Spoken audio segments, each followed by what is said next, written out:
itu ya akhirnya mengikuti zaman, mengikuti situasi saat ini. Begitu, Romo.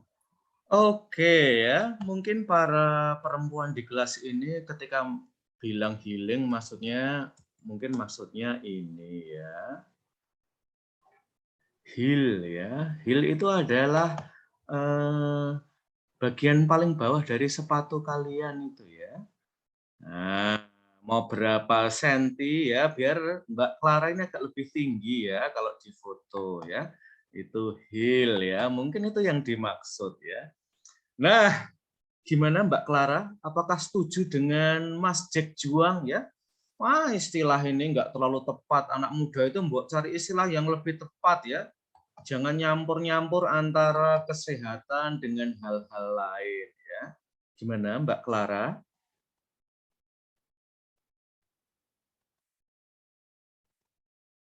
Ya, di-unmute dulu Mbak Clara.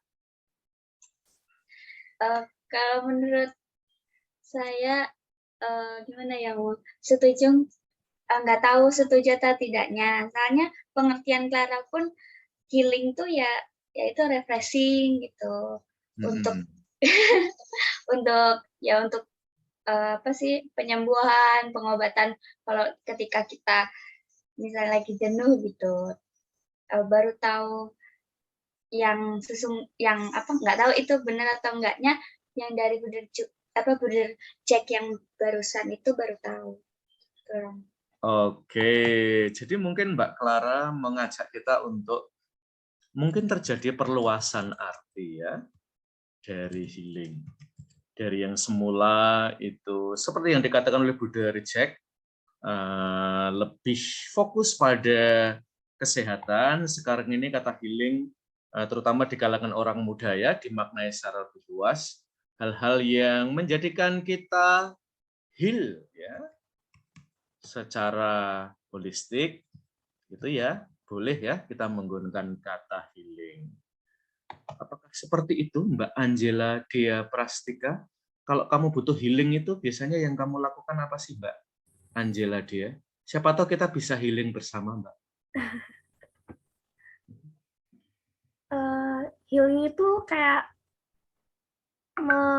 meringankan beban pikiran gitu, mau. Meringankan beban pikiran. Ya. Kalau anak-anak seusia kamu itu ya, orang muda seusia kamu, bebannya sih apa sih sebenarnya? Yang kalian pikirkan sampai berat, sampai jerawatan, itu sebenarnya apa sih kalau saya boleh tahu ya? Kalau aku sih kayak mikirin tugasnya kebanyakan gitu, mau sampai malam banget tidurnya. Iya. Padahal di pendikat ya, kayaknya ini prodi ringan-ringan saja ya, tapi ternyata kalian itu tidurnya tengah malam ya. Nah, nanti terutama kalau kalian Mbak Angela, kamu asalnya dari mana sih Mbak? Dari Lampung, Mbak. Dari Lampung ya. Saya beri istilah baru ya Mbak. Terutama kalau kamu nanti ke Semarang, ke Kota Lama, di situ ada istilah ciblek ya. Yaitu cilik-cilik betah melek ya. Anak-anak yang usianya masih muda tapi biasanya tidurnya tengah malam ya. Itu untuk mbak-mbak yang suka jadi pramusaji di ini ya, di Kota Semarang ya, terutama di pusat kotanya itu ada istilah ciblek ya. Nah, nanti kalau Mbak Angela di Semarang dan ada yang menyebut kamu ciblek ya harus hati-hati ya. Karena kata ciblek, cilik-cilik betah melek itu kadang-kadang punya konotasi yang negatif. Oke, banyak tugas ya. Nah, teman-teman, mungkin memang dunia kita itu in need of healing ya. Ya. Nah, kita tanya dulu Mbak Lucia Ari ya. Kalau kamu memahami kata healing itu apakah terbatas kesehatan ya dari sakit ya, atau Mbak Lucia Ari sendiri memahami healing lebih luas ya, termasuk nge-mall itu juga proses healing ya, aktivitas healing ya, lalu di jajan di PKL ya, angkring itu juga aktivitas healing. Apakah kayak gitu, Mbak Lucia Ari? Nggih, Romo. Kayak hampir sama kayak Clara gitu sih. Mungkin karena ngikutin tren juga sih, kayak anak-anak muda sekarang mengartikan healing tuh nggak cuman kayak penyembuhan gitu, tapi ya kayak tadi kayak Clara bilang jalan-jalan, refreshing seperti itu, Romo. Oke ya. Nah, apakah dalam kelas ini kita akan menginklusikan orang muda ya dalam pembicaraan tema ini? Mungkin kita agak mengabaikan kalian agak selama kelas ini ya, teman-teman. Kita tahu kalian butuh healing. Mungkin nanti bisa ditanyakan lebih lanjut di kelasnya Pak Rudi yang kuliah psikologi ya. Saya itu paling banter ngambil kelas konseling ya. Jadi saya merasa tidak kompeten untuk omong tentang tema ini. Jadi nanti bisa tanya-tanya ya. Nah, kita hari ini akan ngobrol memang tentang healing dalam arti holistik. Dan ini tidak sekedar kesehatan jiwa atau spiritual ya, melainkan juga kesehatan badan.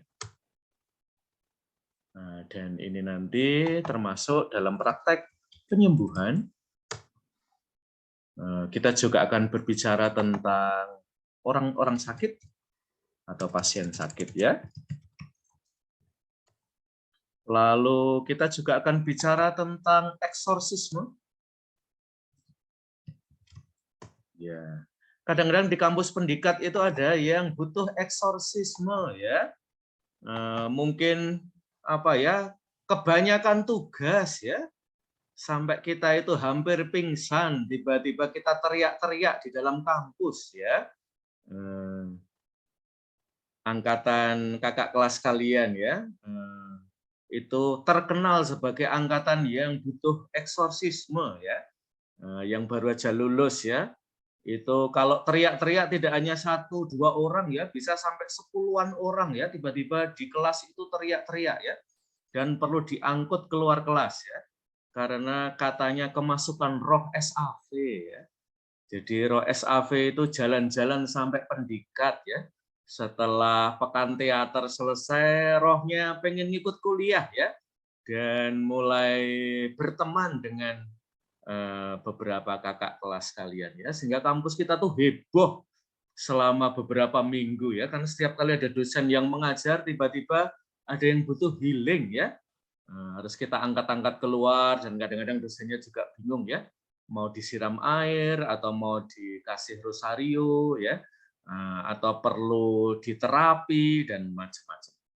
Nah teman-teman, kita dapat momen yang baik untuk berbicara tentang tema liturgi penyembuhan, karena kita baru saja, terutama bulan Februari ya, belum lama banget, gereja itu memperingati Hari Orang Sakit Sedunia, jadi HOSS ya. Nah, sayangnya di prodi kita ini, ketika kita membayangkan profil lulusan, sayangnya ya, jarang-jarang kita itu membayangkan bahwa kalian itu akan berprofesi di pastoral kesehatan. Sehingga pembicaraan tentang pastoral kesehatan mungkin agak terabaikan ya dari kampus kita. Nah, kalian tidak punya, kalau di paroki itu ada PKP ya, di sekolah juga ada kegiatannya, tetapi terutama pastoral-pastoral alternatif yang baru itu belum banyak berkembang ya.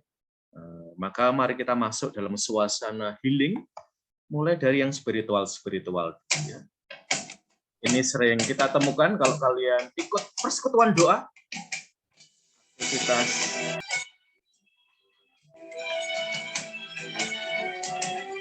juga di ruang semu, boleh ikut nyanyi.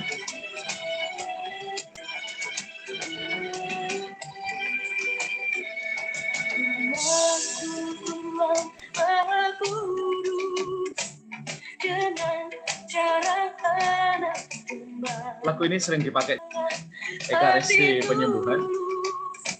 Menyembah yang Maha Kuasa, kalau menyanyikan lagu ini rasanya adem banget ya. Klarifikasi pada awal ya, saya bukan eksorsis. Di kampus kita eksorsis kita itu Romo Ruki ya. Romo Ruki itu punya izin untuk melakukan eksorsis.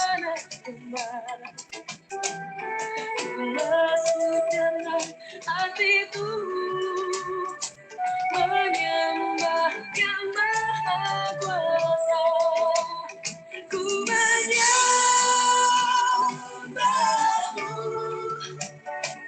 ku sembahmu, ku menyembahmu, sembahmu, sebab namamu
Oke, nah rekan-rekan, pembicaraan tentang kesehatan tidak hanya tentang kesehatan badan, melainkan juga kesehatan spiritual, dan ada banyak momen rekan-rekan, liturgi itu punya tempat terkait dengan kesehatan, maka nanti teman-teman pendikat ya, yang biasanya banyak berbicara tentang kesehatan spiritual, bertemanlah ya dengan teman-teman kedokteran UGM, dengan kedokteran UKDW, siapa tahu jodoh ya.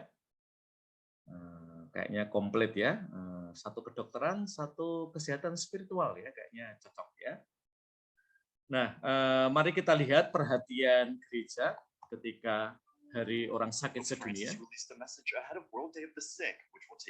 Ini dokumen yang akan and commends the work of healthcare workers tending to the ill during the pandemic, who he has said offers signs of compassion to those in difficulty. I pazienti hanno sentito spesso di avere accanto a sé degli angeli. Dan ini mungkin bisa menjadi juga spiritualitas kita ya, yang terlibat dalam penemanan orang sakit, sehingga pasien bisa merasakan bahwa kita adalah malaikat di sisi mereka. technologies to better care for the ill. Yet he emphasizes that such medical advancements must be made accessible to the poor who struggle to find effective and affordable treatment.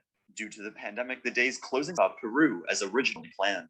World Day of the Sick was instituted 30 years ago by Pope John Paul II, nearly 10 years before doctors confirmed he was suffering from Parkinson's disease. It is celebrated each Jadi February hari 11th. orang sakit sedunia itu mulai 30 tahun yang lalu. Mulai dirayakan oleh gereja dan kita akan membaca secara lebih dekat ya dokumen yang sudah saya bagi juga kepada kalian. Nanti kalian bisa membaca secara lebih detail dengan memberikan perhatian pada lembaga-lembaga kesehatan Katolik, bahkan kita secara umum sebagai umat Allah, masyarakat sipil, untuk semakin memperhatikan orang sakit dan mereka yang merawatnya. Dan seperti saya bilang pada awal, sayangnya pastoral kesehatan ini tidak banyak atau belum banyak ya kita garap di prodi kita, sehingga saya tidak tahu ya apakah dari antara kalian ada yang punya cita-cita ya selain jadi guru agama Katolik. Pernah nggak sih kalian membayangkan kalian misalnya di Panti Rapih, di Bethesda menjadi pastoral kesehatan di sana? Ya, pastoral spiritual ya. Kalau belum ada cita-cita ke situ, mengapa tidak kita mulai hari ini ya bercita-cita? Nah, karena menurut salah satu alumni kita, nanti akan saya bagikan tulisan alumni kita itu guys kepada kalian.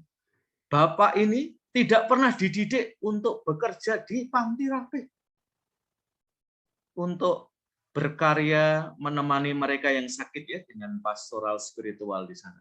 Tiba-tiba dia merasa dicemplungkan begitu aja ya ke situ. Dan beliau waktu mau pensiun mengatakan susahnya nyari pengganti ya. Karena kebanyakan lulusan pendidikan itu cita-citanya jadi guru agama Katolik semua. Ya, tidak terbersit sekalipun ya bahwa ada satu profesi yang sebenarnya sangat terbuka dan seringkali dibutuhkan oleh kesehatan. Ya, kita coba cari-cari ya. Mas Heri Jun Kristo, pernah nggak sih Mas Heri Jun pikir-pikir bahwa saya akan menjadi seorang petugas pastoral spiritual ya di rumah sakit setelah saya lulus dari kampus ini? Kalau dari saya Romo, saya sepertinya ingin juga Romo kayak gitu. Ya, kalau enggak gitu jadi Romo lah, nggak apa-apa lah. Ya. Kurang-kurangnya jadi Romo kayak saya ya. Iya. Oke. Ini sudah lewat minggu panggilan, masih promosi juga Romonya ya. Oke, nah salah satu yang HK kayaknya punya rumah sakit ya, Sister ya? Punya Romo. Oke, Mbok cerita-cerita, Sister ya. Soal healing, hilang-healing, kita setengah jam ini omong tentang hilang-healing saja, Mbok. Kita itu diberi insight begitu, Sister ya. Suka dukanya bekerja, salah satu karya Sister HK adalah di bidang kesehatan ya. Mbok cerita-cerita, Sister, tentang karya ini, Sister. Sekalian promosi panggilan boleh deh ya. Baik Romo, kalau rumah sakit kami itu rumah sakit bersalin ibu dan anak Romo. Oke. Namun juga menampung orang-orang yang lansia yang sakit, lalu para Romo yang sakit itu juga ditampung di rumah sakit kami. Oke, Lalu, kalau saya butuh healing boleh ya ke rumah sakit ibu dan anak ya, saya mau bersalin juga. Mengapa ibu dan anak sama lansia, Suster? itu dari pendirinya Romo dulu, jadi yang sekarang itu tinggal meneruskan gitu Romo. Kalau ceritanya seperti itu. Oke, dari pendiri mengapa punya preferensi pada ibu, anak, lansia? Dulu melihat situasi di lingkungan sekitar Romo, lalu mendirikan rumah sakit itu. Oke ya, jadi ibu, lansia, perempuan, anak adalah mereka seringkali mengalami penderitaan ganda ya. Bahkan kadang-kadang penderitaannya triple ya, sudah sakit, ya, lalu menjadi perempuan, ya, sekurang-kurangnya 2 itu ya. Ketika sakit dan perempuan ketemu itu seringkali penderitaannya ganda. Ya. Sama ya, mungkin nanti juga kalau sakit, suster gitu ya, seringkali penderitaannya ganda ya. Kalau sakit, romo biasanya langsung ditangani sih.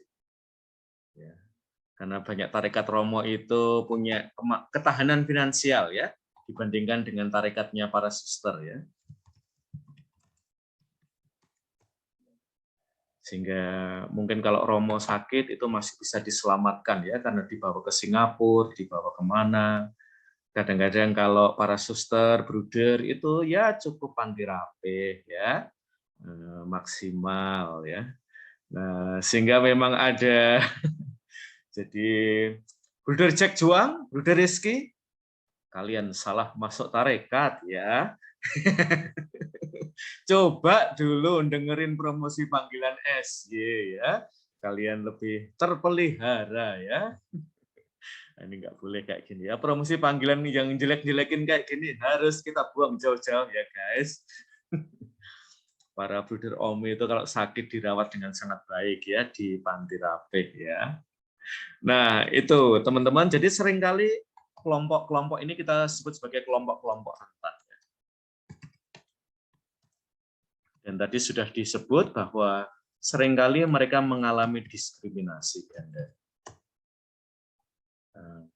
Jadi sekarang ini salah satu panggilan rumah sakit termasuk BKIA ya, Balai Kesehatan Ibu dan Anak ya, yang dimiliki oleh suster-suster HK ya, adalah agar kita tidak mengeksklusikan orang miskin. Beberapa tahun yang lalu ada sebuah buku yang ditulis dari kota ini ya, orang miskin dilarang sakit. Karena seringkali kalau orang miskin sakit itu betul-betul mengguncangkan ya ekonomi keluarga, sehingga kita itu dilarang sakit ya, karena itu akan menjadikan perubahan yang sangat besar ya, guncangan sangat besar di dalam hidup berkeluarga. Nah, ini adalah beberapa concern. Sebentar ya, kita terutama akan fokus pada perawatan pastoral ya. Dan ini yang diundangkan kepada kita, yaitu pertumbuhan dalam kedekatan dan pelayanan kepada orang sakit, termasuk kepada keluarga mereka. Dan ada beberapa poin yang mau ditekankan. Yang pertama adalah soal kemurahan hati, dan saya kira ini menjadi tantangan ya, terutama ketika gereja memiliki lembaga-lembaga yang secara khusus membaktikan diri di bidang kesehatan, bahwa belas kasih, kemurahan hati itu perlu menjadi ciri pembeda ya dari sebuah lembaga kesehatan, apalagi yang menjadi milik gereja. Dan di sini dikatakan bahwa belas kasih bukan sebagai perasaan sentimental sesaat, melainkan sesuatu yang lebih menetap ya, tidak hanya sekali dua kali, tetapi secara kontinu kita tampilkan. Dan belas kasih itu baik kebapaan maupun keibuan ya. Dan ini yang ada di dalam dokumen kalian. Saya akan menyingkat saja menggunakan pesan Paus Fransiskus pada Hari Orang Sakit Sedunia. Yang kedua adalah Yesus belas kasih Bapa, meneruskan Allah yang berbelas kasih. Yesus itu memberikan perhatian sangat istimewa pada mereka yang memerlukan healing, mereka yang rentan di dalam masyarakat, termasuk secara religius rentan ya, karena sakit mereka. Dan ketika dia mengutus para murid, pewartaan Injil dan penyembuhan orang sakit itu menjadi sesuatu yang utama ya. Dan ada seorang filsuf, Immanuel Levinas, mengapa sakit itu menjadi perhatian besar ya bagi gereja, karena seringkali sakit itu mengisolasi. Dan saya kira terutama pada masa pandemi kalian merasakan ya, ketika kalian terkena pandemi COVID, kalian perlu berada dalam ruang isolasi.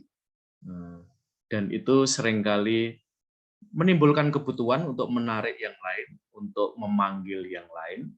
Maka gereja itu hadir dengan menuangkan minyak oles penghiburan dan anggur harapan pada luka orang sakit. Ini terutama merujuk pada kisah orang Samaria yang baik hati. Mari kita lihat.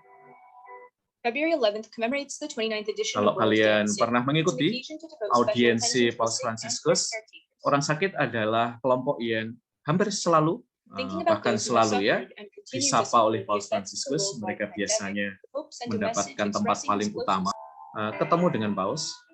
He makes an invitation to stop and listen, to establish a direct and personal relationship with others, to feel empathy and compassion, and to let their suffering become our own as we seek to serve them.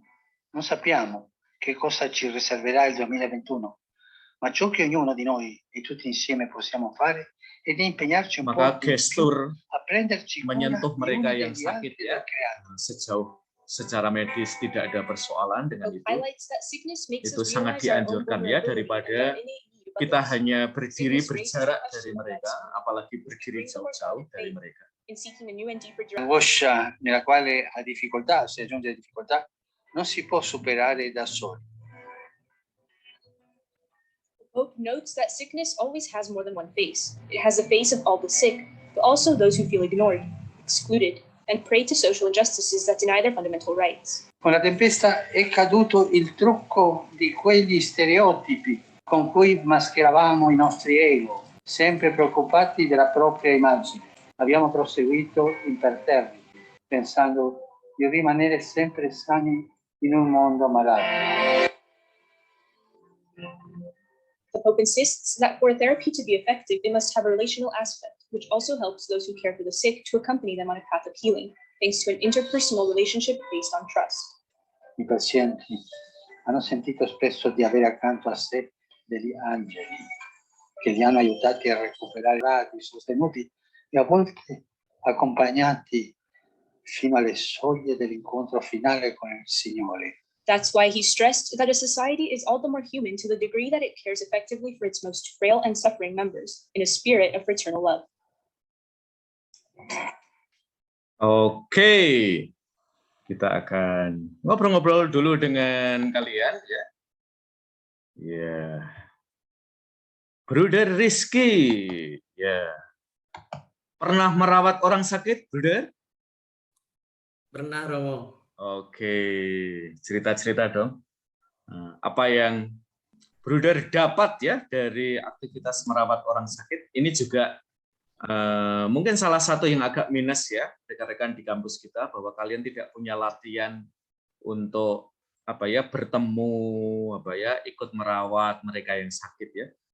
Kalau kalian kuliah di Fakultas Teologi, nanti Bruder Rizky dan para Bruder Omi ya bisa tanya-tanya frater-frater yang ada di kampus 4 ya. Itu ada mata kuliah Teologi Harapan. Kapan ya kampus kita punya mata kuliah ini ya? Saya mau sih jadi dosennya. Nah, mata kuliah ini sebenarnya sangat simpel ya, teman-teman, seperti PKP juga yang kalian lakukan dalam konteks paroki, yaitu kalian diminta untuk ke rumah sakit, terutama kalian akan diminta untuk menjaga pasien-pasien yang terminal ya sakitnya, atau butuh perawatan agak lama, dan kalian biasanya melakukan kegiatan-kegiatan yang jarang kalian lakukan di kampus ya. Misalnya mengganti popok ya, lalu memandikan, lalu menyuapi, mungkin mereka kalau mau cerita kita dengerin, dan seterusnya ya. Seringkali hidup para pasien ini berakhir dengan kematian, tetapi seperti pernah dikatakan oleh Teresa dari Kalkuta ya, mereka pada awalnya mungkin dibuang dalam masyarakat ya, kalau di India itu bahkan dibuang di jalan-jalan ya, karena tidak ada tempat lagi untuk merawat mereka. Dan salah satu pengakuan adalah saya sekarang sudah siap meninggal karena saya sudah ditreat ya, diperlakukan seperti malaikat ya oleh para suster misionaris cinta kasih. Oke, Bruder, apa yang bisa dibagikan dari aktivitas merawat orang sakit, Bruder? Ya, baik Romo. Dari saya, pengalaman saya juga ya merawat orang yang sakit secara fisik, juga orang yang sakit secara mental. Jadi juga sudah mental, pernah ya? juga Romo. Ya, kebetulan kami juga berpastoral di beberapa rumah sakit, ada di Panti Nugroho, kemudian pernah di Sarjito, di Panti Rapi, dan lain sebagainya. Nah, dari pengalaman saya merawat orang sakit di rumah sakit Sarjito yang terkenal dengan ya banyak orang yang sudah parah dan penderita kanker. Ketika saya menjalani pastoral di sana juga ya dengan kehadiran, dengan mendengarkan, dengan ya mengajak mereka bercanda, kemudian ya membantu mereka juga menyuapkan makanan, ya kemudian juga pernah mengantar ke WC dan lain sebagainya. Di situ ya motivasi saya pribadi dalam pelayanan yakni ya seperti di dalam kitab suci dikatakan bahwa ketika aku sakit kamu melawat aku. Nah, disitulah tujuan motivasi saya yakni melawat Yesus yang sakit lewat orang-orang yang saya jumpai, yang saya kunjungi. Ya meskipun mereka juga bukan saudara dan saudari saya juga tidak kenal dan lain sebagainya, tapi dalam pelayanan saya melihat bahwa Yesus ada di dalam diri mereka. Dan inilah saatnya saya juga bisa memberikan diri kepada mereka, dan ketika mereka merasa sangat senang dikunjungi, terlebih ya dikunjungi oleh para bruder, entah para biarawan-biarawati lainnya, karena ya mungkin yang selama ini mereka temui hanya awam dan ternyata ada biara juga atau para religius yang memperhatikan mereka sehingga mereka juga merasakan kesenangan sehingga membantu mereka dalam hal ya tadi sih penyembuhan secara spiritual dengan mendengarkan keluh kesah mereka, sehingga ya beban mereka sedikit dilegakan ya, meskipun dengan rasa sakitnya mereka bisa tetap tersenyum bahagia dan ditutup dengan doa. Juga mereka sangat senang sekali dan bahkan mereka juga sangat merindukan kehadiran para biarawan biarawati untuk mengunjungi mereka karena ada sesuatu hal yang mereka dapatkan secara khusus dibandingkan dengan kunjungan-kunjungan ya dari awam yang setiap hari, sedangkan yang para biarawan biarawati hanya seminggu sekali. Nah, ini juga menjadi ya momen bagi mereka untuk melepaskan keluh kesah mereka dan lain sebagainya. Dan ketika juga mendampingi orang-orang yang sakit mental dalam arti ya seperti orang yang difabel, ya ini juga merupakan tantangan besar bagi saya ketika pertama kali harus melayani mereka dengan keterbatasan saya yang tidak bisa mengenali bahasa mereka, tetapi dari situlah saya perlahan demi perlahan bisa ya memahami mereka, kemudian memandikan mereka, memberi makan, bahkan tidur bersama dengan mereka dalam satu ruangan, sehingga ya merasakan orang-orang yang sakit ini memang kurang mendapat suatu perhatian. Dan ketika kita memberikan suatu perhatian kepada mereka, mereka juga memberikan respon yang sangat baik. Dan ya tentunya ini juga membantu untuk mengembangkan kepekaan saya untuk bisa melayani orang-orang sakit, orang-orang yang membutuhkan suatu perhatian, ya terlebih dalam hal spiritual. Itu sih Romo yang saya alami dan saya rasakan ketika merawat orang-orang sakit. Oke, terima kasih Bruder, dan ini mengingatkan akan istilah Paus Fransiskus yaitu gereja rumah sakit. Istilah ini dimunculkan kembali, hospital church ya. Istilah ini sangat populer terutama pada abad 16-an ya. Ketika karya kesehatan dan karya paroki itu menjadi satu bagian. Jadi salah satu perhatian paroki adalah kesehatan. Misalnya kalau di kalangan kami, para Yesuit, Santo Ignatius, itu mendirikan rumah, judulnya Santa Anna ya. Ini untuk mereka yang sakit dan para PSK ya. Maka kalau teman-teman melihat di Realino, para Yesuit itu melayani para waria ya teman-teman, yang di seberang stasiun ya. Kami itu punya pelayanan kepada para waria sehingga mereka hidup lebih bermartabat ya. Mereka berhenti menjadi pekerja seks komersial dan mereka diberdayakan.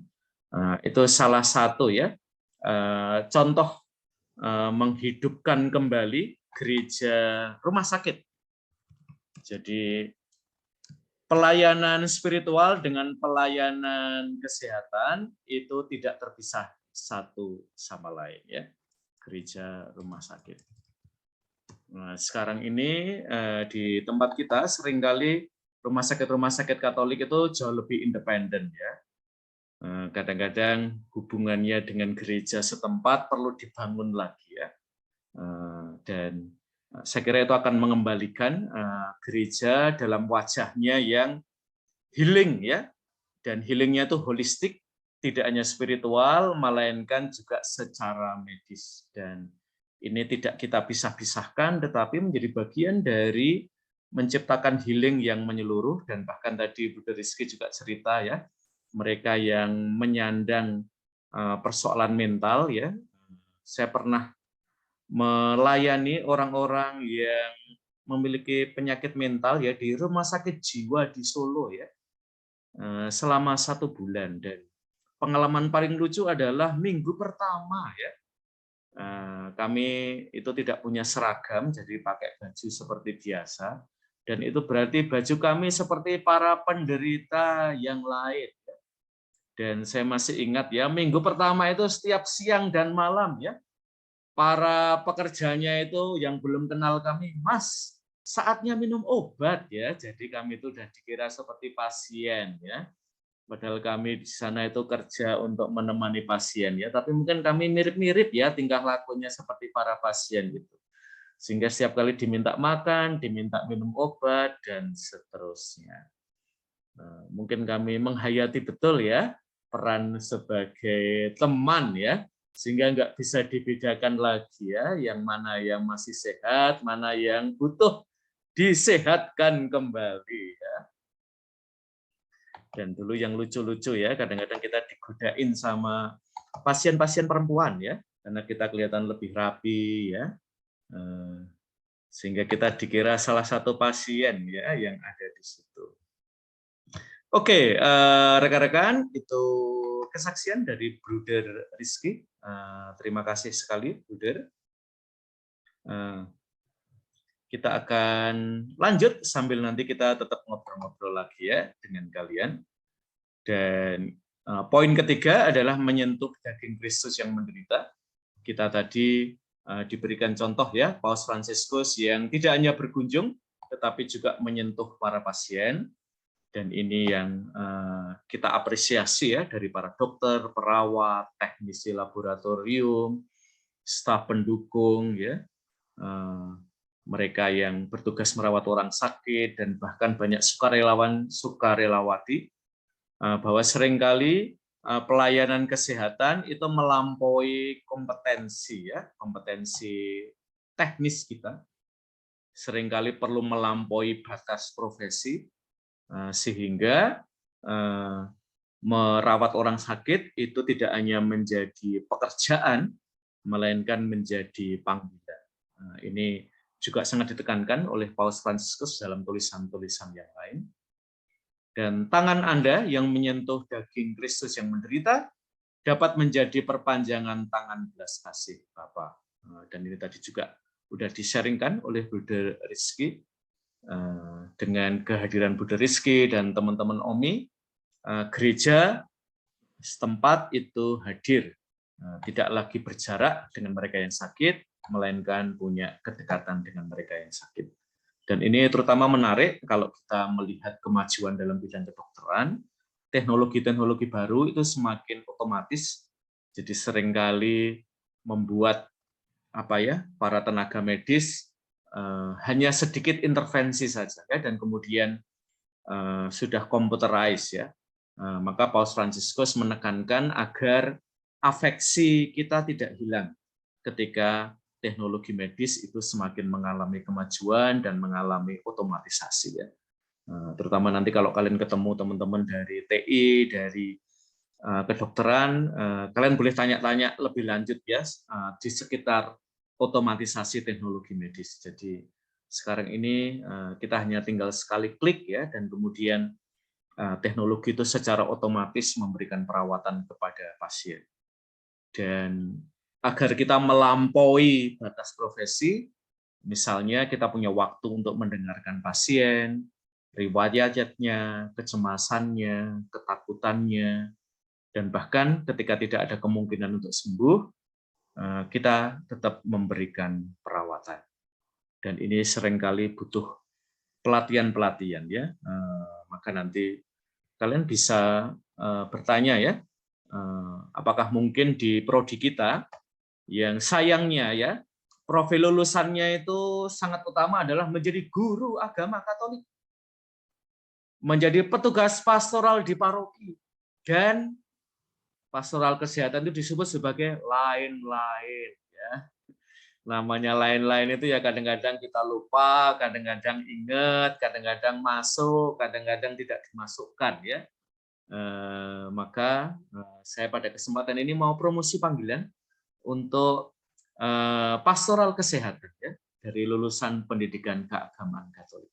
Nggak harus jadi guru agama ya guys. Ada banyak profesi lain yang terbuka untuk kalian ya. Apalagi jadi ASN ya. Tidak harus cita-cita kita itu sebatas itu ya. Kita perlu melampaui batas-batas ya. Kita perlu ke ruang-ruang frontier. Dan menurut saya pastoral kesehatan dan pastoral spiritual adalah frontier yang baik kalau kita masuk ya. Maka nanti kalau Mas Heri Jun Kristo serius dengan ini ya. Apakah di pendikat pernah ada pastoral orang sakit? Nah, pernah ngomongin oleh Romo Andalas ya di kelas pengantar liturgi. Ya. Dan waktu itu didorong-dorong ya untuk punya pengalaman pastoral. Nanti Heri Jun bisa tanya Bruder Rizky ya. Kalau mau ikut Bruder boleh enggak ya. Sambil sekalian nebeng ya, naik ini ya, naik Mega Pro-nya Bruder Jack Juang ya. Kalau bisa ya sekalian ditraktir ya setelah pastoral itu ya, makan di sekitar Rumah Sakit Sarjito lah ya. Nah, itu ya. Nanti silahkan itu dilihat sebagai kemungkinan-kemungkinan ya. Karena sampai sekarang kita belum punya fokus yang sangat besar ya. Kita kebanyakan di paroki, di sekolah, lalu di tempat-tempat lain. Kita harus agak lebih berani ya mendorong, karena itu juga adalah frontier untuk pelayanan para lulusan pendidikan ya, teman-teman. Oke, siapa lagi yang punya? Kayaknya KSFL punya rumah sakit ya. Suster Juan Sembiring, apakah tarekatmu punya rumah sakit, Suster?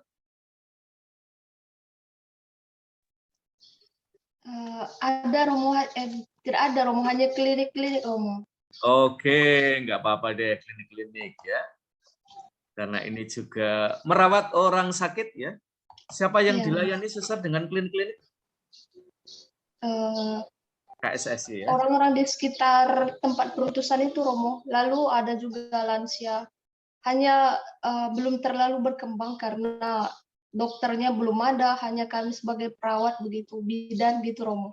Oke, kalian itu butuh perawat kok malah suster tuh kuliah di pendidikan. Apa enggak ini salah jurusan, Suster?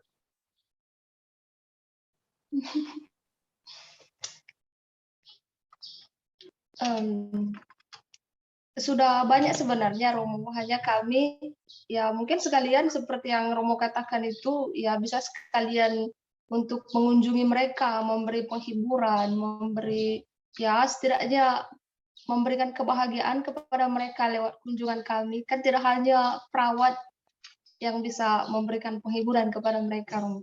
Oke, kalau suster punya background perawat nggak sih?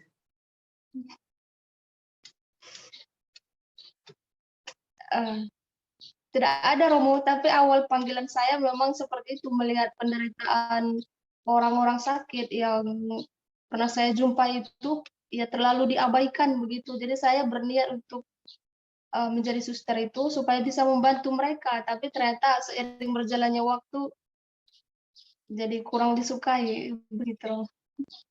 Oke, ya. Dulu tahun 90-an ya ada lagu dangdut ya, Dokter Cintaku ya. Buat yang lahir tahun 90-an tahu ya, lagu itu lucu sekali ya. Saya waktu itu ngefans banget ya. Oke ya, minta maaf karena tadi yang kelihatan KS ya, saya kira KSFL ternyata KSSY ya. Karena ini masih dalam rangka minggu panggilan, jangan sampai salah menyebut nama tarekat ya, karena bisa salah masuk rumah ya. KSSY itu berbeda dari KSFL ya.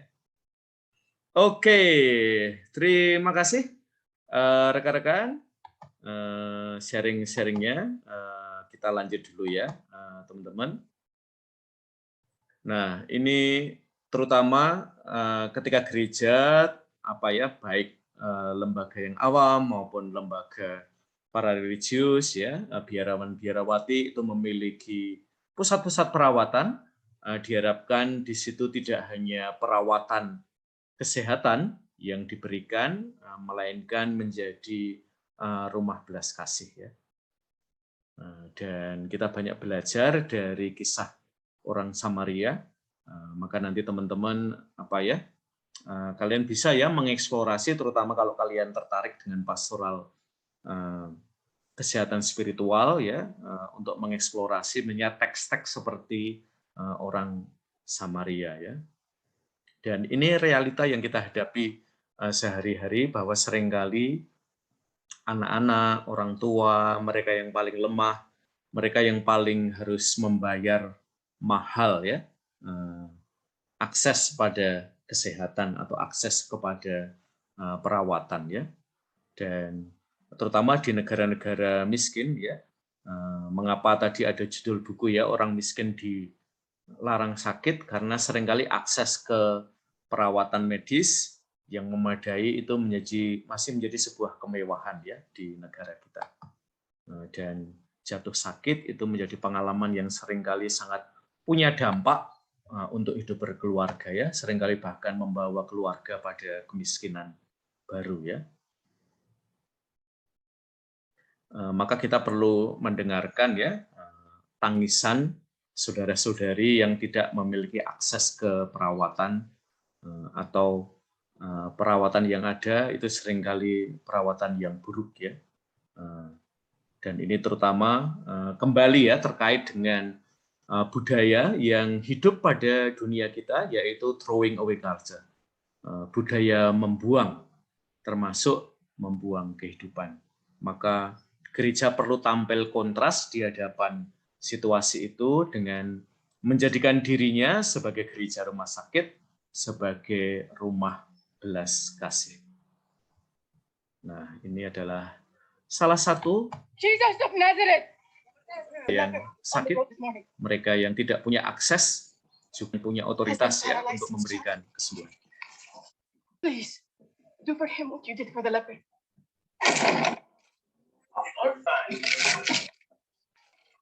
You are willing, Rabbi. I know you can do this.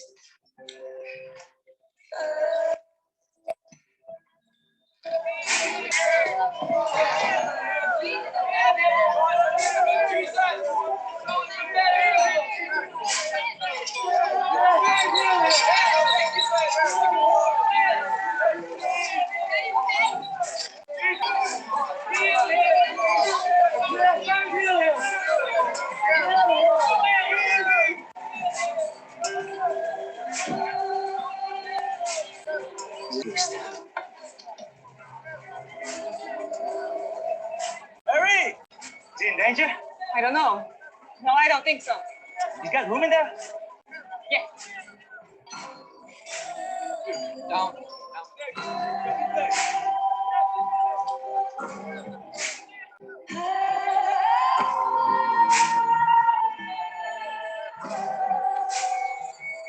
You, by whose authority do you teach? Answer me. If you are willing, Rabbi, you know you can. Hey, I'm talking to you. By whom did you study? Your faith is beautiful. Son, take heart. Your sins are forgiven. Who is this who speaks blasphemies? Right. But I ask you, which is easier to say? Your sins are forgiven, or rise up and walk? It's easy to say anything, no? But to show you, and so that you may know that the Son of Man has the authority on earth to forgive sins. I say to you, my son, rise, pick up your bed, and go home.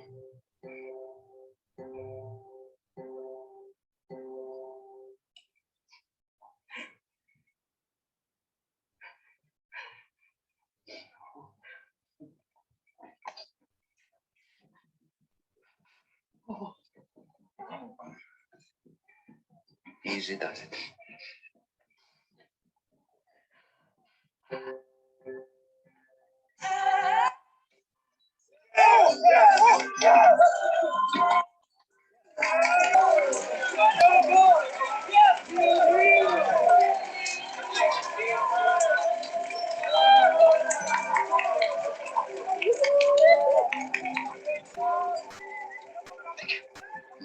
Now go on.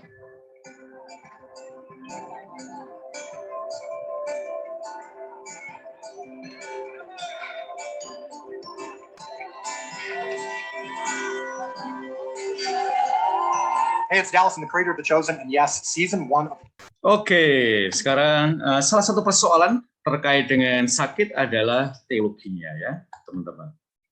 Maka kita akan membuka diskusi. Apakah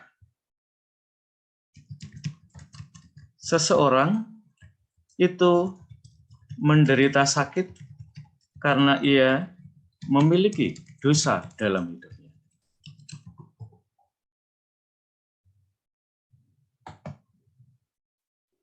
Oke, kita ke salah satu filsuf yang kita miliki di grup ini, Mas Octavianus.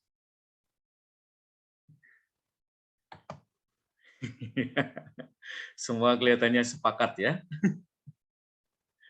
Yuk, Octavianus.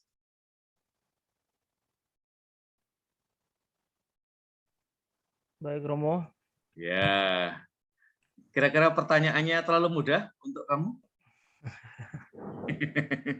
Baik, yang saya pahami kalau berbicara tentang hal ini melihat dari kitab suci Perjanjian Lama maupun Perjanjian Baru, yang saya pahami adalah ketika mereka mengalami sakit, ya tentu karena mereka itu berdosa.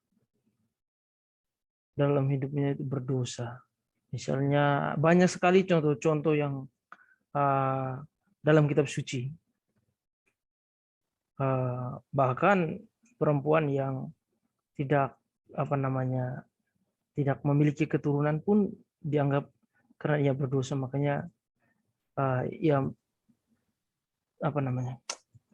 karena tidak memiliki, dianggap berdosa seperti itu. Ya mungkin karena sakit, ada dua hal sakit yang ada dalam dirinya. Lalu kalau ketika lihat dalam zaman sekarang, saya rasa kalau dianggap bahwa manusia itu sakit karena berdosa,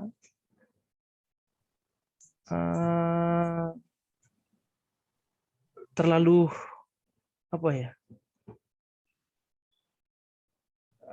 berlebihan atau apa gitulah, Romo. Kalau dalam pandangan saya, karena Ya, memang di satu sisi ketika kalau dilihat secara apa ya, mendalam, mungkin dia berdosa dengan dirinya sendiri karena ia tidak tidak merawat dirinya dengan baik. Mungkin selama masa mudanya ya kurang menjaga kesehatan sehingga pada saat usia tua nanti ia mengalami berbagai macam sakit penyakit yang tumbuh dalam dirinya. Mungkin seperti itu, Romo. Oke. Bruder Octavianus ini kan setiap kali ada COVID kena ya. Apakah itu karena dosa-dosamu ya yang tersembunyi dari komunitas Omi ya? Maka mungkin kamu perlu healing ya, Bruder ya.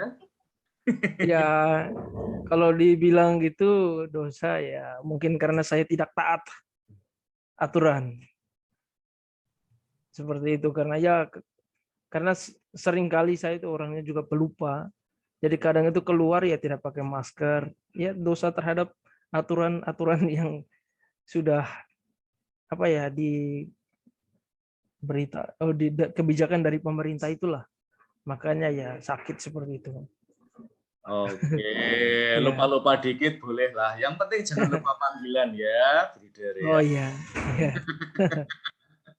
Oke, Suster Liana Siandori. Ini Bruder Octavianus ini harus kita katakan ajarannya sesat atau gimana sih, Suster?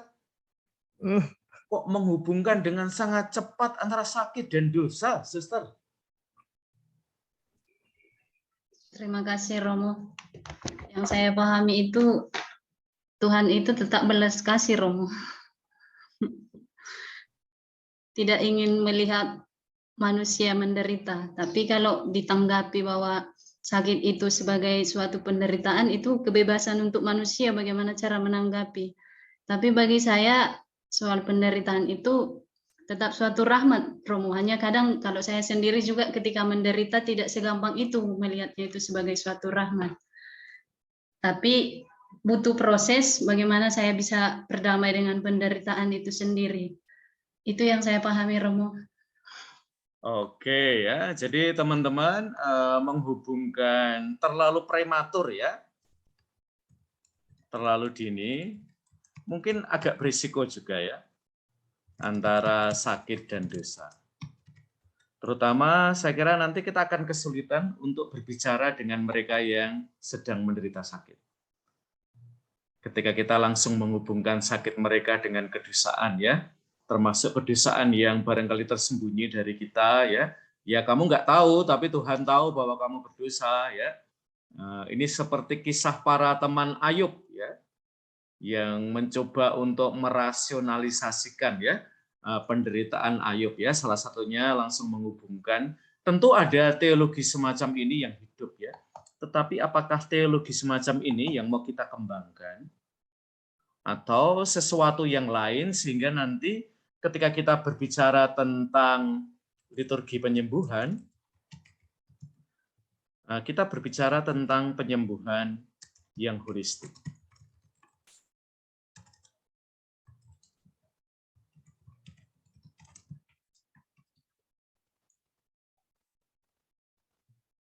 Ya, maka, nah pertanyaan lanjutannya untuk Suster Liana Sianturi ya. Karena kita lagi mempromosikan Suster pastoral kesehatan. Di rumah sakit itu perlu nggak sih lulusan pendikat bekerja di situ ya? Selama ini karena tidak ada, yang isi itu mantan-mantan frater ya. Nah, nanti kamu akan menemukan ya di banyak rumah sakit yang bekerja di pastoral kesehatan itu kebanyakan mantan frater ya. Mengapa tidak lulusan pendikat ya? Tidak mantan ya. Mengapa? Alasannya tentu Suster.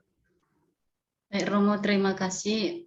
Untuk saya sendiri memang perlu untuk pastoral rumah sakit itu, Romo. Hanya saya masih kurang paham bagaimana sebenarnya menjadi berpastoral di rumah sakit itu sendiri, Romo, karena saya belum terjun ke sana. Jadi tadi yang bisa saya tangkap itu pastoral itu saya memang ketika saya sudah terjun untuk melayani pastoral di bagian rehabilitasi seperti itu, Romo, korban narkoba. Jadi saya cenderungnya masih terpikir ke sana. Saya sudah bisa memiliki gambaran begitu, Romo, memiliki gambaran tentang. Sharing dulu aja, Suster. Rehabilitasi narkoba gimana sih sejauh pengalaman Suster? Ya, saya pernah ya. Ini untuk lucu-lucuan aja ya. Waktu itu kita sedang cek kesehatan di rumah sakit Panti Rapih ya, dan siang-siang. Dan kelihatannya petugas pastoralnya ingin memberikan semangat kepada semua penghuni rumah sakit ya.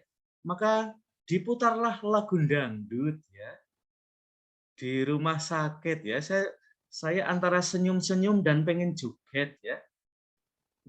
Misalnya lagu Pamer Bojo itu dinyanyikan di rumah sakit ya. Kira-kira pasien akan terhibur ya, atau malah merana ya.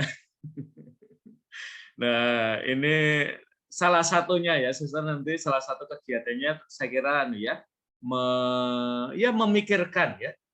Misalnya apa ya, bentuk-bentuk healing apa ya, misalnya melalui musik ya. Apakah lagu-lagu dangdut perlu kita urutkan ya, dari yang paling koplo sampai yang kurang koplo ya, untuk menambah semangat hidup para pasien ya, atau seperti apa ya, itu perlu ya, saya kira ini ya, mungkin ini ya, katekese audiovisual mungkin membantu ya untuk pastoral di rumah sakit. Oke, sekarang kita dengerin dulu aja, Suster. Kalau dengan narkoba gimana sih, Suster, rehabilitasinya? Karena pecandu nafsa ini juga termasuk kelompok yang rentan ya sekarang ini. Baik, Romo, kalau pengalaman saya dengan pastoral narkoba itu memang kami spiritualitasnya kesucitraan itu. Jadi bahwa semua manusia itu adalah gambar Allah.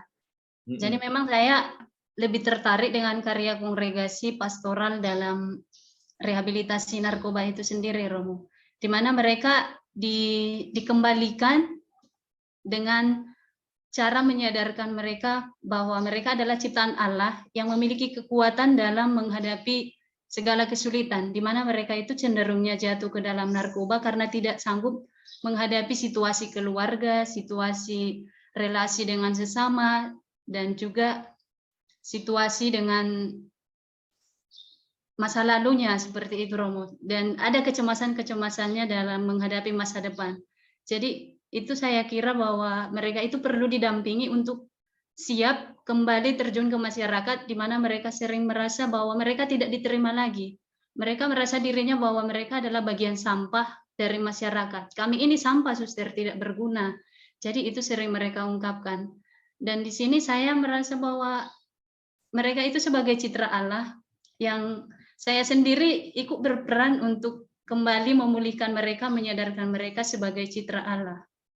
Dan di rehabilitasi itu kami ada programnya 1 tahun, ada prosesnya, proses ada sampai fase 7, Romo. Jadi ada 3 bulan pertama mereka mengolah masa-masa adiksinya. Memang itu semuanya untuk mengolah masa adiksi, tapi cenderung mereka bagaimana untuk bisa lepas dari kecanduan itu dalam masa 3 bulan. Habis itu naik kelas lagi sampai mereka bisa siap diutus kembali ke masyarakat atau tetap bertahan di rehabilitasi sebagai pendamping dan saksi untuk orang lain bahwa mereka bisa pulih kembali seperti itu, Romo.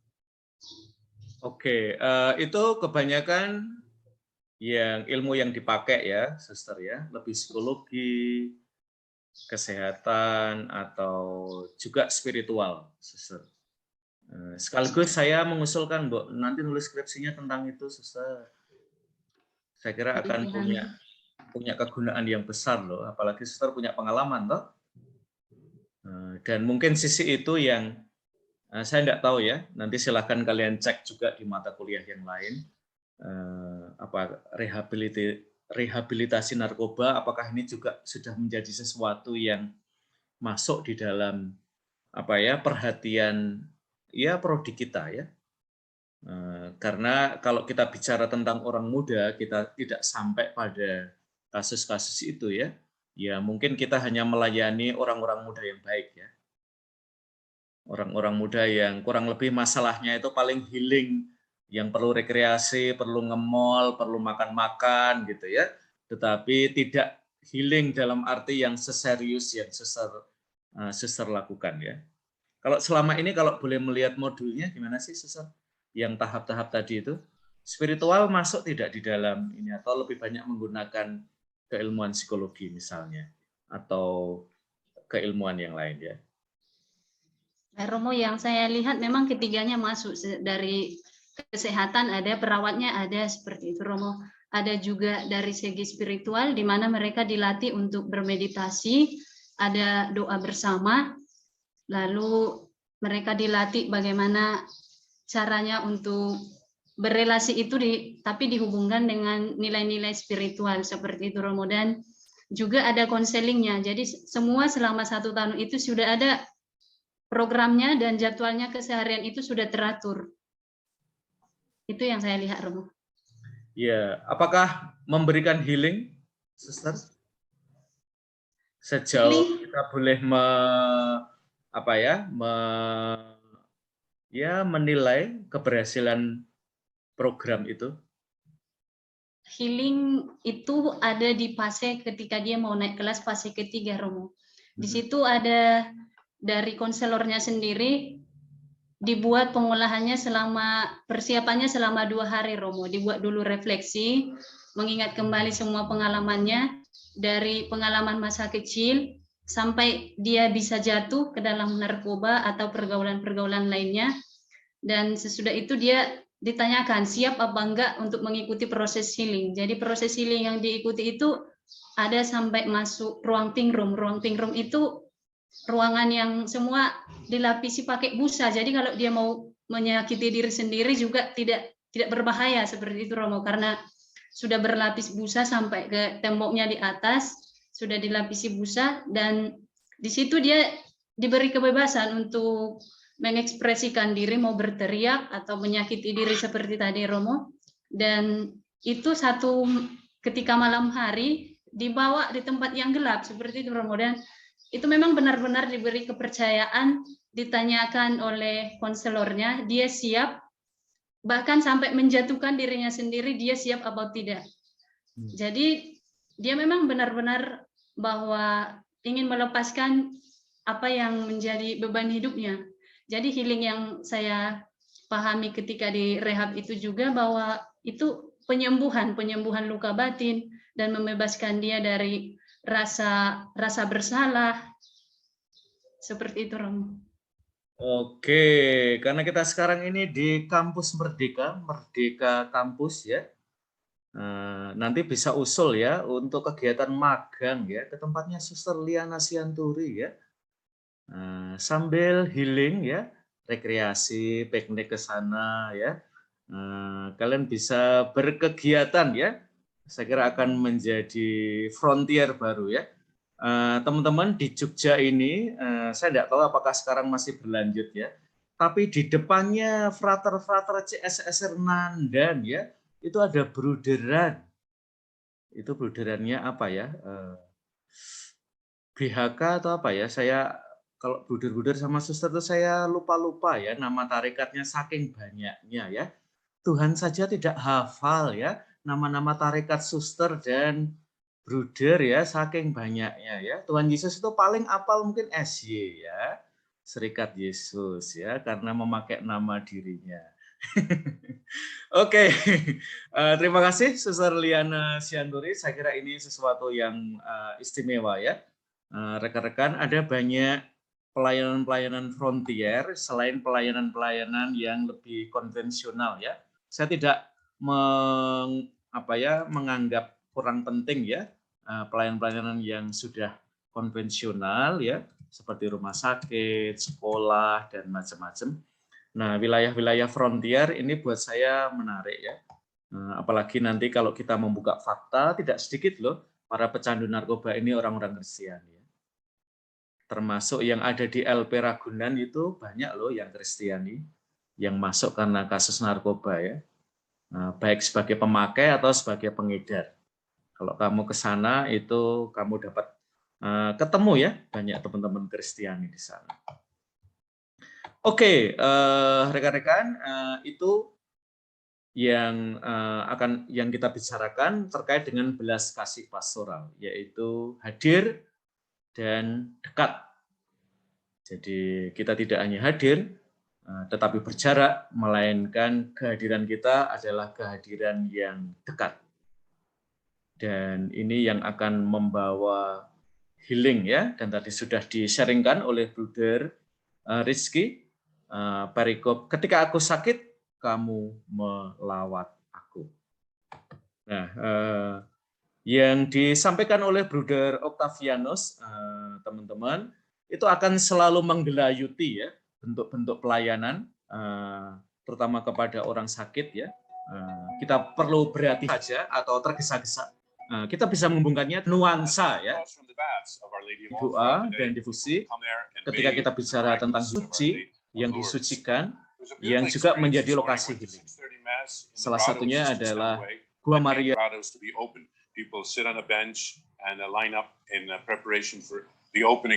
Menyingkapkan kebutuhan besar orang akan healing dalam hidup mereka.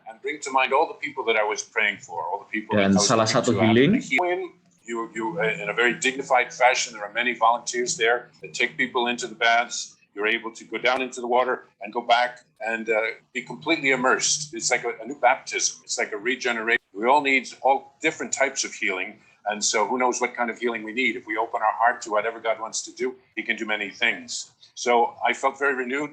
My co-workers from the Marian Helpers Center also felt filled with grace and very renewed by this experience. So every time we bless Spirit, that's also a reminder of our baptism, and the Lord can renew those graces in us. Jadi ini adalah penyembuhan spiritual, ya. Salah satu mediumnya adalah tentu air yang ada di Lourdes, dan pengalaman sebagian dari para peziarah adalah bahwa mereka merasakan mereka mengalami pembaptisan baru dan itu membawa healing di dalam hidup mereka.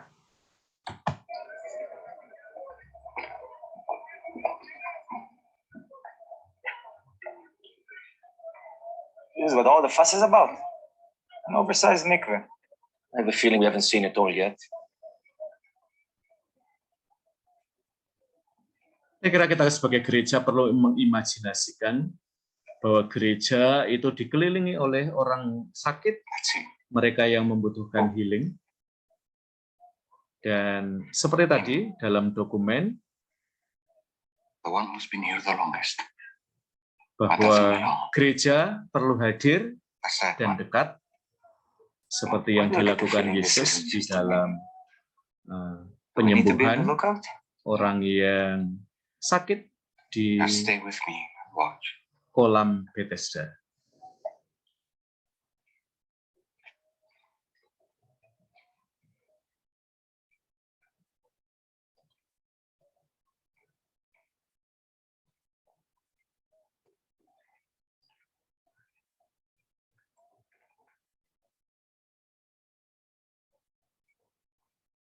Dan bukankah kadang-kadang sikap gereja adalah seperti para pemimpin agama di dalam kisah ini?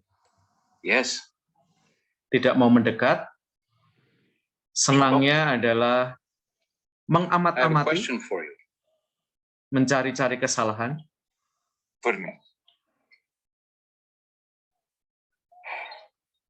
I don't have many answers, but I'm listening. Do you want to be healed? Who are you? We'll get to that later. But my question remains. Will you take me to the water?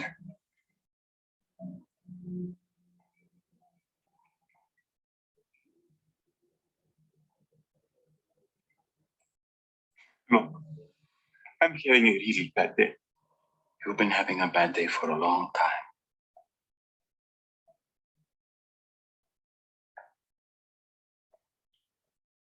So?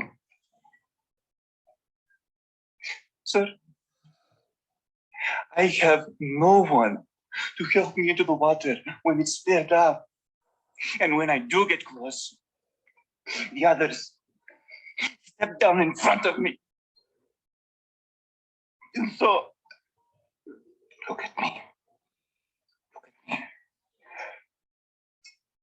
Maka pertanyaannya, apakah gereja ada di I'm frontier? not asking you about who's helping you or who's not helping or who's getting in your way. Gereja berada di depan, di dalam I'm asking about you. pelayanan kesehatan.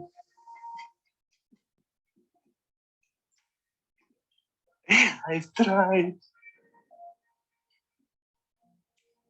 For a long time, I know. You don't want false hope again, I understand. But this pool, it has nothing for you. It means nothing. And you know it.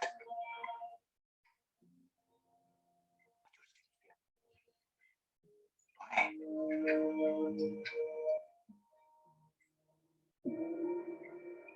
I don't know. You don't need this pool. You only need me.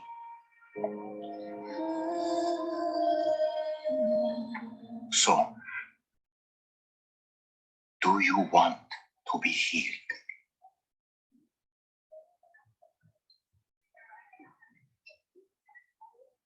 So let's go. Get up, pick up your mat, and walk.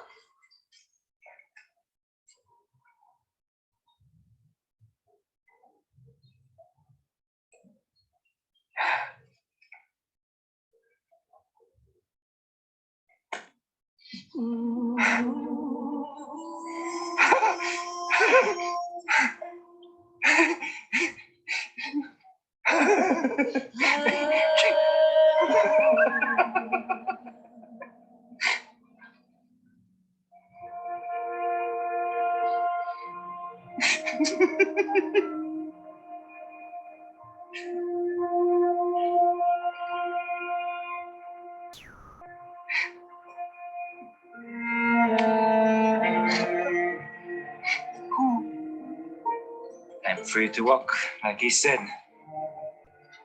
Don't forget your bed.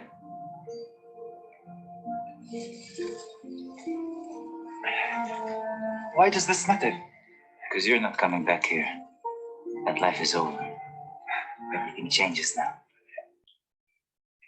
Yo! It's Shabbat. What are you doing? Torah forbids carrying a mat on Shabbat? Not Torah, the oral tradition. Yes. Transporting objects from one domain to another violates Shabbat. The man healed Do you not realize what just happened here? Why are you trying to make this about He Shabbat? said to me, pick up your bed and walk. Who did? Who told you that? He did. I don't know. He didn't tell me his name. No, of course not. He performs a magic trick and tells you to commit a sin, a false prophet. This will be reported. Report whatever you want. You're standing on two legs. I'm sorry. I need to go find my brother.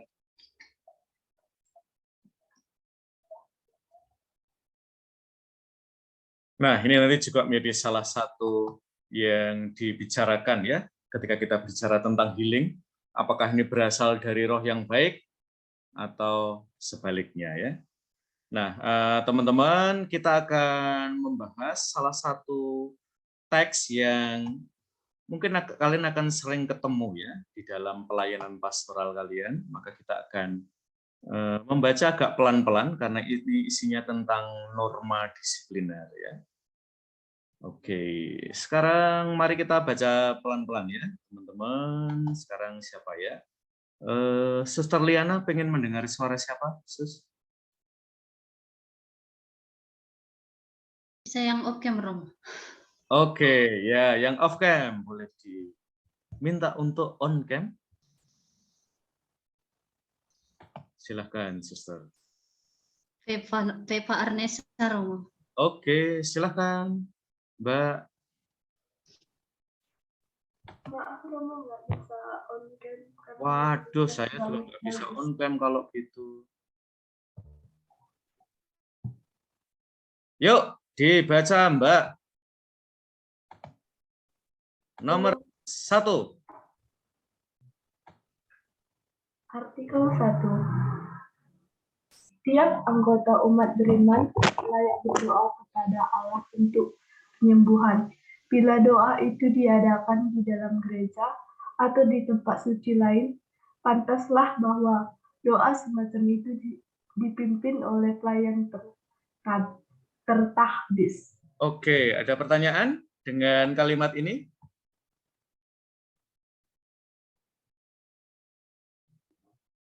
Jadi ini norma disipliner ya. Jadi teman-teman, karena ada banyak praktek yang kemudian menimbulkan pertanyaan, lalu gereja mencoba menyusun norma-norma ya, agar apa ya, kesimpang siuran ya, dan bahkan mungkin praktek yang keliru itu bisa didisiplinkan ya.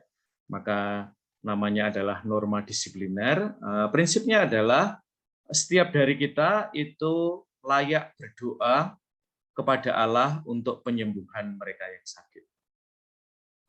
Nah, ketika doa itu diselenggarakan di dalam gereja atau tempat suci lain yang dikhususkan untuk ibadat, lalu diharapkan mereka yang tertahbis yang memimpin doa itu. Misalnya dalam konteks Ekaristi. Oke, artikel 2. Lanjut, Mbak. Silakan dibaca. Doa untuk penyembuhan dipandang bersifat liturgis bila terdapat dalam buku-buku liturgis yang disahkan oleh wewenang gereja yang cakap. Bila tidak, doa itu tidak bersifat liturgis. Jadi seringkali ada teks-teks liturgi ya yang disahkan oleh otoritas gereja, maka doa untuk penyembuhan seringkali dalam konteks ibadat itu menggunakan teks-teks itu. Nomor 3, Mbak.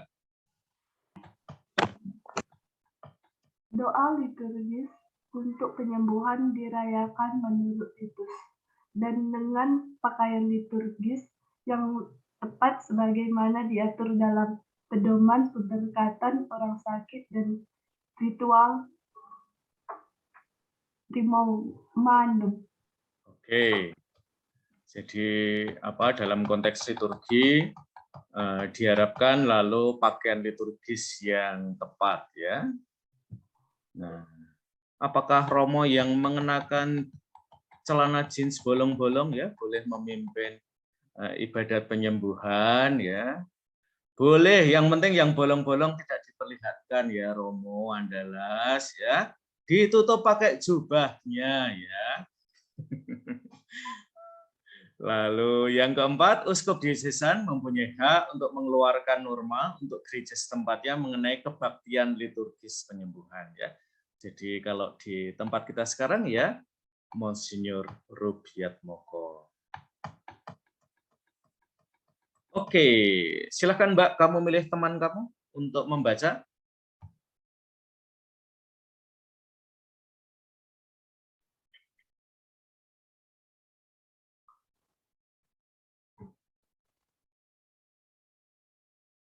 Halo Mbak.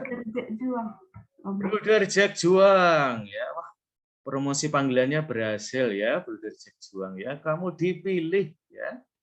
Yuk, Bruder. Nomor 3.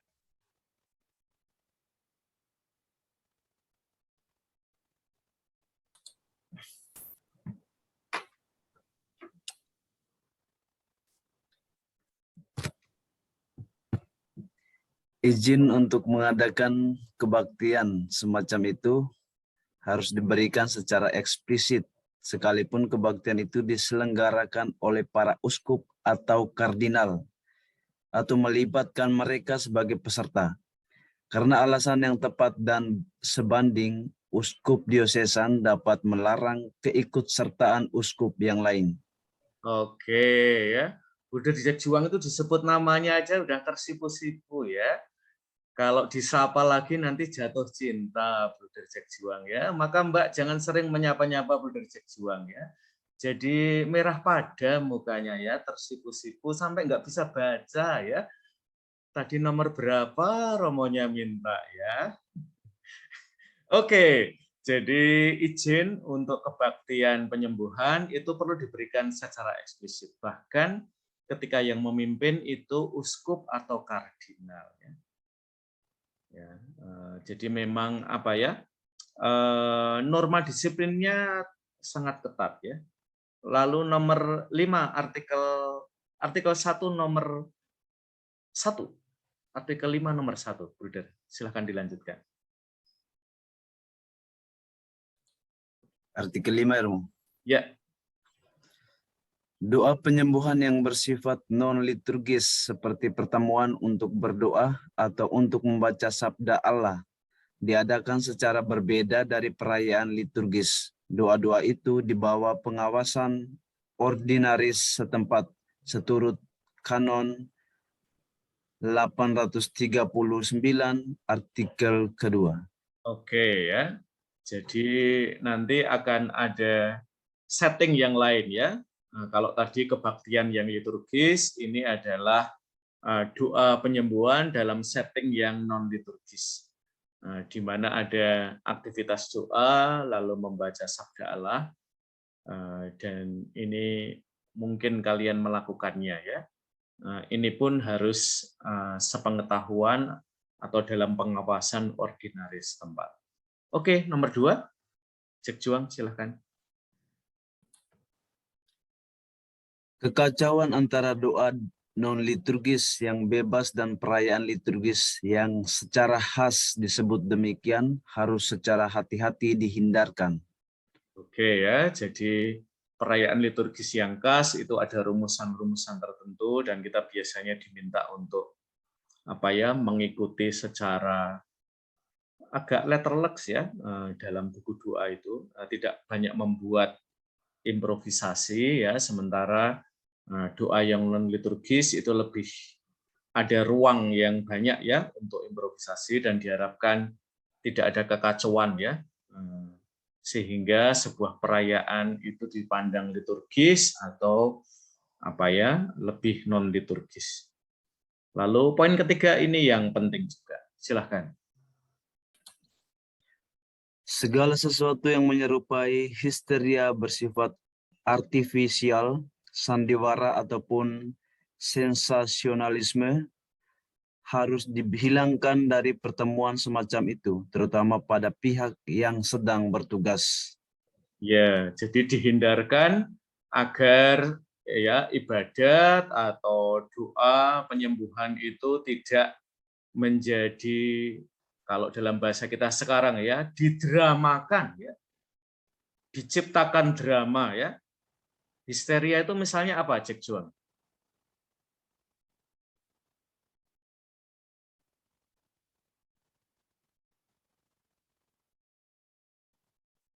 Misalnya histeris, misalnya orang yang histeris itu seperti apa sih? Mungkin yang terlalu menggebu-gebu terus, yang terlalu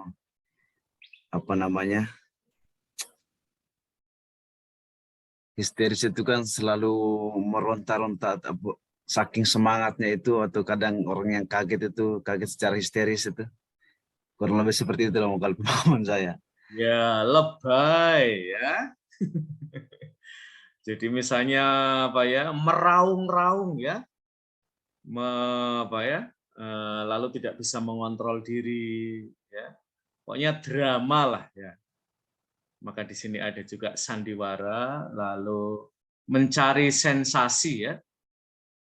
Jadi misalnya ini pengalaman yang agak lucu ya, saya pernah ikut ibadat penyembuhan ya, waktu saya di luar negeri waktu itu di Pasifik ya, ada romo yang terkenal sekali bisa memberikan healing ya teman-teman. Dan kalau kita dipegang jidat kita oleh romo itu, kita langsung resting in God ya, kita langsung pingsan ya. Nah, sampailah giliran 3 Yesuit yang tinggal satu rumah ya, sudah digoyang-goyang oleh romonya ya, jidatnya ya, tidak ada yang istirahat di dalam Tuhan ya, semuanya kurang berserah diri ya. Saya yang ada di depan ya, hampir pingsan tapi enggak jadi ya. Sementara dua teman saya di belakang itu goyang pun tidak ya. Jadi saya agak lumayan lah ya. Hampir pingsan ya, tapi ternyata saya sadar lagi ya. Tapi romo-romo yang lain itu tidak tersentuh sedikit pun meskipun sudah digoyang-goyang oleh romonya ya. Padahal banyak yang pingsan disentuh oleh romo itu. Nah, terutama romonya dan timnya ya tidak boleh mendramatisasi ibadat penyembuhan itu ya. Maka nanti penggunaan alat-alat komunikasi ya, terutama ketika itu ditayangkan, itu juga perlu kehati-hatian. Oke, kita akan. Nah, ini apa ya? Mungkin nanti akan menjadi salah satu tantangan. Dan ini yang bisa kita lakukan juga ya. Oke, kita membaca ini ya, teman-teman. Artikel 7. Silahkan Jack Juang milih salah satu temanmu. Tidak perlu tersipu-sipu, Jack Juang ya. Menyebutnya biasa aja ya, tidak perlu dilembut-lembutkan, tidak perlu ada drama ya dalam menyebut teman kamu ya. Tidak perlu histeris, Jack Juang. Kalem baik. Saya memilih saudara saya, Romo. Generoso. Generoso. Yuk, Generoso.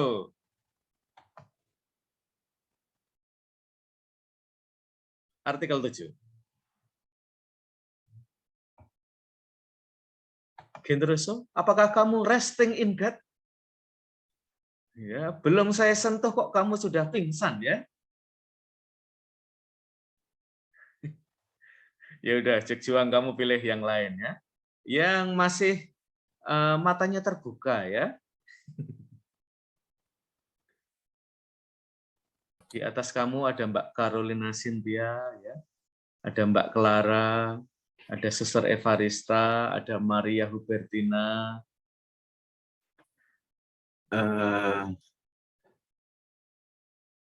Heri John Kristo. Heri John Kristo. Wah, ini Jack Juang ini memang thinking out of the box ya. Dikasih pilihan, milih yang lain. Yuk, Heri Jun. Yang nomor 7, artikel 1. Artikel 7 nomor 1 ya. Dengan tanda merugikan apa yang telah ditetapkan di atas pada artikel 3 ataupun perayaan bagi orang sakit yang disediakan dalam buku-buku liturgi. Doa penyembuhan baik liturgi maupun non-liturgis tidak boleh dimasukkan dalam perayaan Ekaristi Suci, perayaan sakramen atau ibadat harian. Ya, ini untuk menjaga integritas perayaan Ekaristi ya sebagai sumber dan puncak. Lalu diharapkan bahwa batas antara perayaan Ekaristi atau perayaan sakramen, ibadat harian dari doa itu perlu dijaga ya batas-batasnya. Oke, nomor 2, Heri Jun. Dalam perayaan sebagaimana ditunjuk dalam artikel 1, doa ujub khusus bagi penyembuhan orang sakit dapat dimasukkan dalam permohonan umum atau dalam doa umat bila diselenggarakan untuk itu.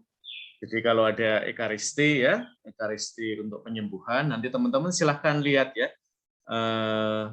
Di paroki Minomartani itu ada romo yang terkenal ya, karismatik dan biasanya juga memberikan healing ya. Di YouTube kalian bisa mencari Romo Yohanes Indra Kusuma, CSE ya, beliau sangat terkenal juga seringkali menyelenggarakan Ekaristi penyembuhan ya, dan bahkan juga liturgi penyembuhan. Lalu siapa lagi ya yang terkenal? Ada kalau dari Okarm ya, itu ada Romo Benipang ya. Beliau juga banyak berbicara tentang tema ini. Saya sebenarnya mau mengutip beliau, tapi videonya 2 jam ya guys.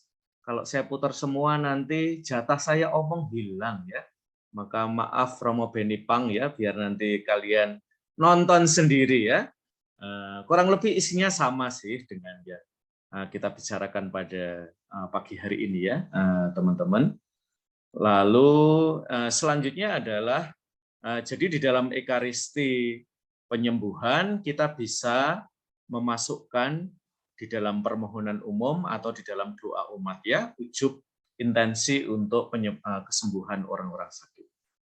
Dan maka sebenarnya sangat terbuka ya teman-teman, tidak harus selalu ada aktivitas healing-nya, dalam arti orang-orang yang memiliki karunia istimewa ya bisa memberikan penyembuhan, tetapi seringkali kita yang tanpa karunia khusus untuk itu, kita dapat menyelenggarakan Ekaristi penyembuhan dengan memberikan ujub khusus ya untuk kesembuhan orang sakit, baik dalam doa permohonan dan atau dalam doa umat.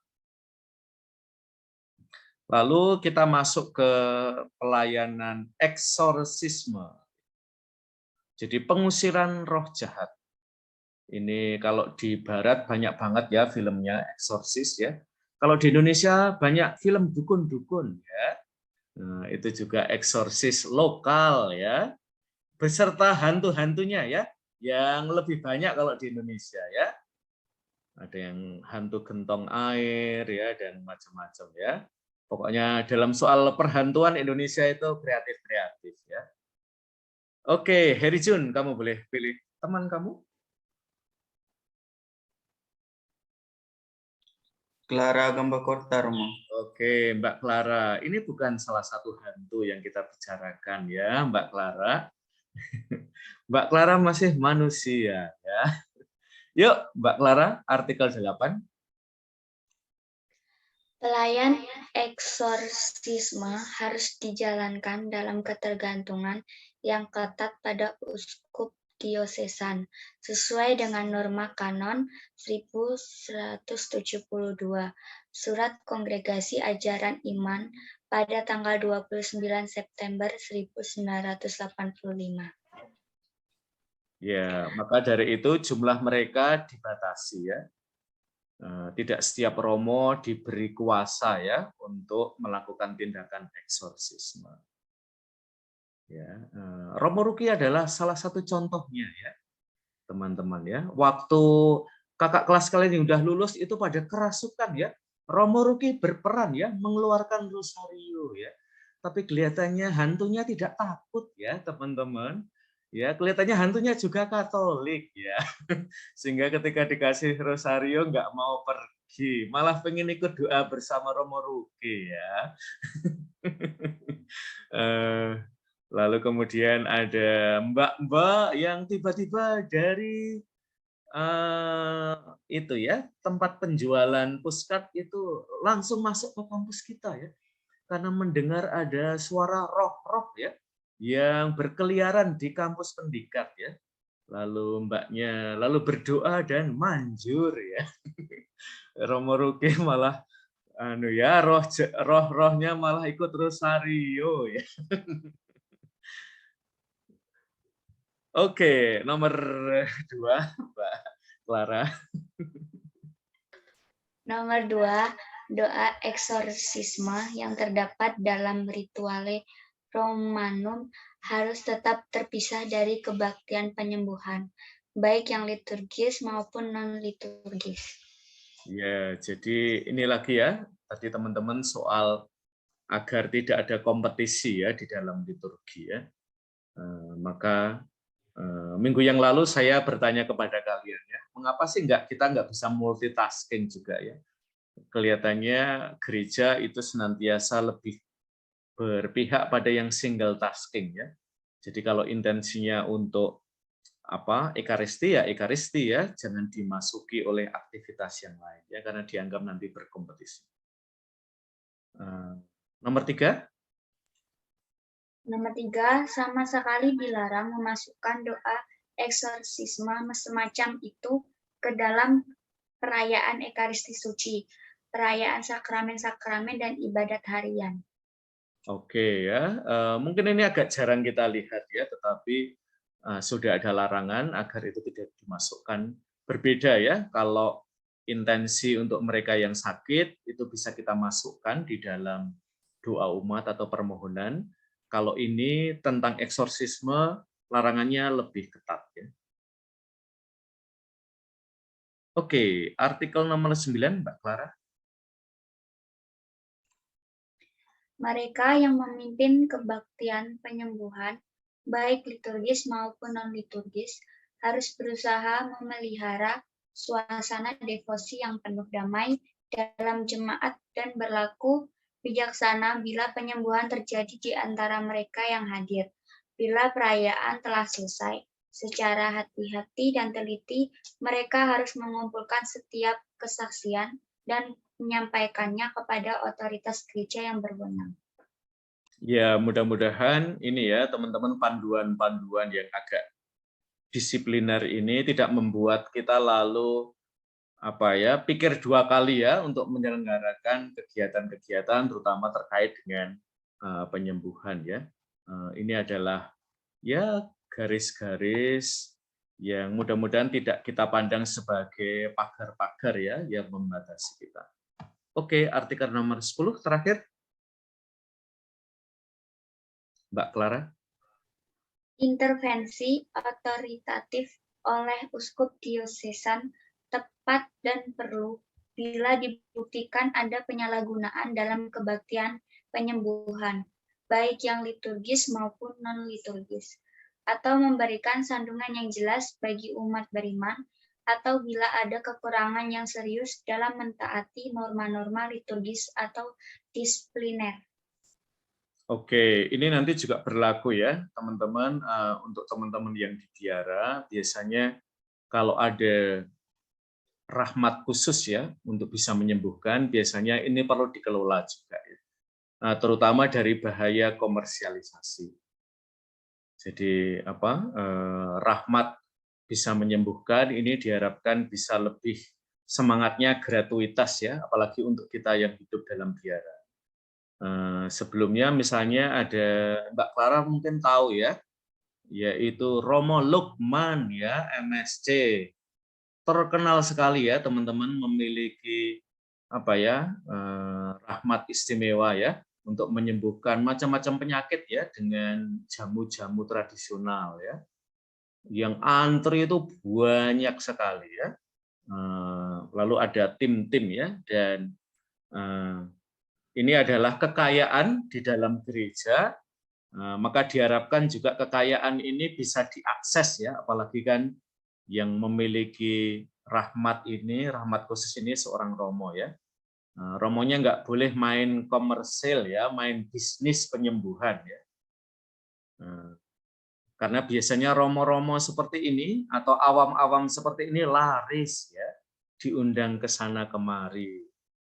Dan kadang-kadang menimbulkan persoalan tertentu ya di dalam hidup membiara, juga di dalam hidup menggereja, maka kita sebut aja ini agar lebih bisa dikelola lebih baik ya daripada isinya adalah larangan-larangan. Oke, rekan-rekan, terima kasih sekali atas pembicaraan kita pagi hari ini. Mudah-mudahan nanti kalian kalau ada waktu silahkan dibaca secara lebih detail ya dokumen yang saya tawarkan kepada kalian, dan nanti juga silahkan dilihat liturgi untuk Hari Orang Sakit Sedunia. Kadang-kadang setelah saya melihat macam-macam liturgi ya, baik untuk komunikasi sosial, lalu orang sakit seluruh dunia, kadang-kadang liturginya sendiri masih perlu kreativitas lebih lanjut ya, kadang-kadang masih agak standar-standar saja. Maka ini juga merupakan sebuah ruang yang kita bisa memasukinya ya, untuk menjadikannya lebih menghadirkan Allah yang menyembuhkan itu hadir, dan tidak hanya hadir melainkan juga dekat. Saya akan mencari artikel dari lulusan pendikat yang jadi pastoral kesehatan di Panti Rapih ya. Biar kalian baca-baca jernih dia gimana sih? Kok bisa ya lulusan pendikat selain jadi guru agama juga jadi pastoral di rumah sakit sampai pensiunnya beliau ya.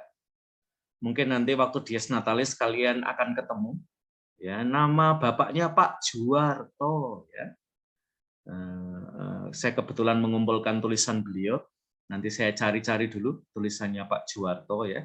Mudah-mudahan ketemu dan nanti kalian bisa ya baca-baca. Siapa tahu Mas Heri Jun Pristo semakin mantap ya panggilannya sebagai pelayan pastoral kesehatan ya. Tidak semua harus jadi guru agama, bukan? Tidak harus semua bekerja di paroki, bukan? Nah, ada banyak ruang yang terbuka untuk kalian, teman-teman ya.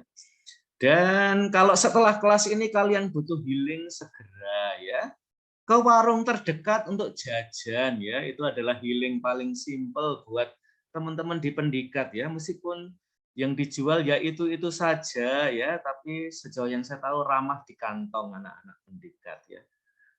Enak itu nomor 2 ya. Yang pertama itu banyak ya. Oke, rekan-rekan, di tengah dunia yang butuh healing, mudah-mudahan kita menjadi para healers ya. Dengan sayap-sayap patah kita ya. Nah, kita bukan pribadi-pribadi yang sempurna, tetapi kita dikarunia rahmat untuk terlibat dalam karya penyembuhan dunia. Mudah-mudahan. Saya akan menutup dengan lagu Dokter Cintaku ya. Oh tidak ya. Oke teman-teman, terima kasih semua dan selamat melanjutkan aktivitas. Terima kasih Romo. Terima kasih Romo. Terima kasih Romo. Terima kasih Romo. Yuk, Generoso sudah hadir.